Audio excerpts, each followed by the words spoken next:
Now we're going to be discussing Kimi Raikkonen, Antonio Giovinazzi, and Alfa Romeo. So in case you didn't see last Sunday, Kimi Raikkonen retired from Sunday's race in Portugal after driving into the back of his teammate Antonio Giovinazzi at the end of start of lap two at the main straight in Portugal. It was a bit of a rookie mistake, I think Martin Brundle said, and I kind of agree. He just kind of drove it to the back. He got a bit of a slipstream, and then he crashed right into Giovinazzi's back wheel and destroyed his front wing, and that was the end of Raikkonen's day. Fun fact, Raikkonen has 2 top 10 finishes going back to last season, while also posting 2 retirements. So he's kind of just not really competing for the top 10 spot. He's not really shitty enough that you need to get rid of him or that he shouldn't be there. Giovinazzi, I tell you, Giovinazzi, his teammate, he has 3 top 10 finishes while also retiring 3 times since the start of last year. So essentially it's kind of the same thing where you're not really good enough to compete for the points every weekend. You're not really getting a top 10 spot, but you're also not really shitty enough for the team to really fire you to get rid of you. Alfa's currently 8th in the Constructors' Championship right now. And they have finished 8th for the last 2 seasons. So they finished 8th in 2020 when they had 8 points, and then they finished 8th in 2019 when they had 57 points. So obviously a big drop from 57 points in 2019 to 8 points in 2020. The other results this season have been kind of like, I think they've been qualifying pretty well. They just, for the race, they can't seem to pull it together, because then you get shit like Raikkonen just driving into the back of Giovinazzi, and I get it's an accident, and Raikkonen probably didn't mean to do it, but still, it happened. We have to talk about it.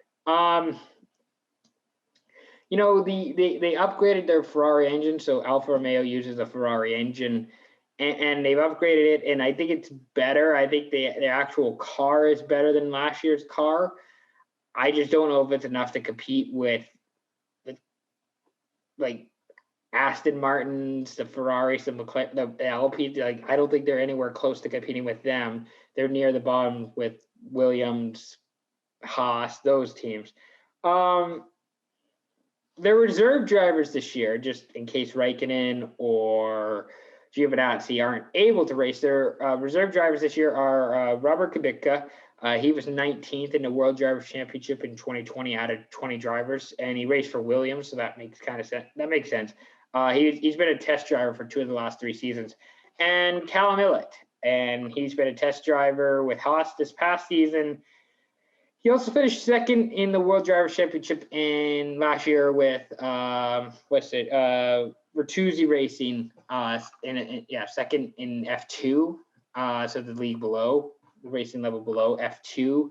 Ilott finished 2nd with Bertuzzi Racing in 2020. Even with the budget caps, they still have one of the smallest budgets in F1 right now. My thing with Alfa is that I think it's kind of like Alpine, where they know who they are. They kind of have this identity. The issue is that, unlike Alpine, I don't see where the pathway is to get better. And maybe they don't want to be better. I mean, you should always want to be better, and you should always strive for more and do more and be more. I just don't know where the pathway is for them to be better or to get better and be up with the Ferraris and the McLarens and the Alpines of the world. I think Kimi Raikkonen's a fine driver. I think it's more... If you put him in a different car, he's probably a top 10 driver. I don't know if I want to say he's probably getting top 10 results most weekends if he's in a better car. But again, him and Giovinazzi, I don't know if there's teams who think of those 2 drivers as must-haves or really valuable. Like, if you look at the rest of the driver lineup, how many guys are replacing their current drivers with either Raikkonen or Giovinazzi?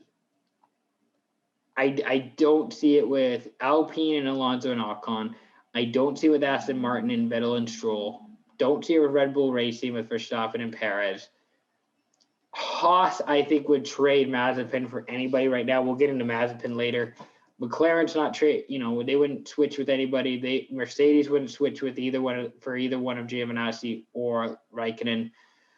Williams might switch Latifi for Raikkonen or Giovinazzi, but Latifi's dad got money invested in the team. He's a big sponsor for Williams, so they're probably not going to do that. But in terms of actual driving ability, yeah, probably that Latifi would get switched for Raikkonen or Giovinazzi. I don't see AlphaTauri swapping Gasly or Tsunoda for the two Alpha drivers, the Alfa Romeo drivers, and I don't see Ferrari swapping Leclerc or Sainz. Like, the thing is that for Alfa Romeo, you are stuck in, it's almost purgatory, essentially, where you don't really have this pathway to grow or to get better, and you're not really doing anything to try and improve that.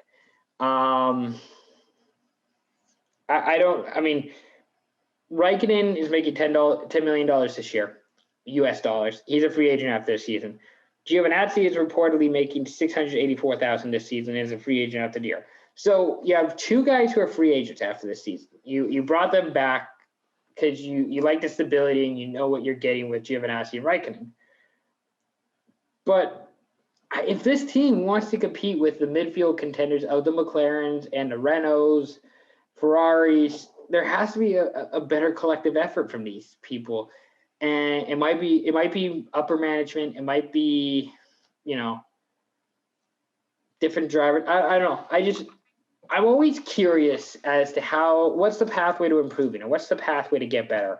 And I don't think there is one right now with Alfa Romeo. I don't see it. I don't know that it's happening. And maybe the team is just happy spending X amount of dollars every year, making X amount of dollars every year. And I guess that's fine. And here's the thing. I want them to prove me wrong. Like, I hope I'm wrong. I hope that this isn't the case. And I hope that they do want to improve and they do want to be trying to compete for championships, especially when, the Mercedes dynasty is over and you have an opportunity to potentially fill in a gap for a championship contender. Like that's where I'm coming from. It's not from a place of hate. Like, I like Raikkonen. I like Giovinazzi. I like the brand and the identity of Alfa Romeo. I think it's a really good brand. I just want to know what the pathway is for you to be successful, for you to be contending for a championship. How does it happen for Alfa Romeo? And right now, I just don't see it happening. That's why I wanted to talk about them, because nobody's talking about them, and that's the part of the problem, is that no one talks about Alfa Romeo because they're kind of just this team, doesn't really compete any weekend. They might get a top 10 finish, probably not. They have one of the most historic drivers on the circuit, and that's it. That's just who they are. So hopefully they can figure that out. I'm rooting for Raikkonen, rooting for Alfa Romeo, rooting for Giovinazzi. Like, I want this team to do well. I just don't know how it happens. That's where I'm coming from there.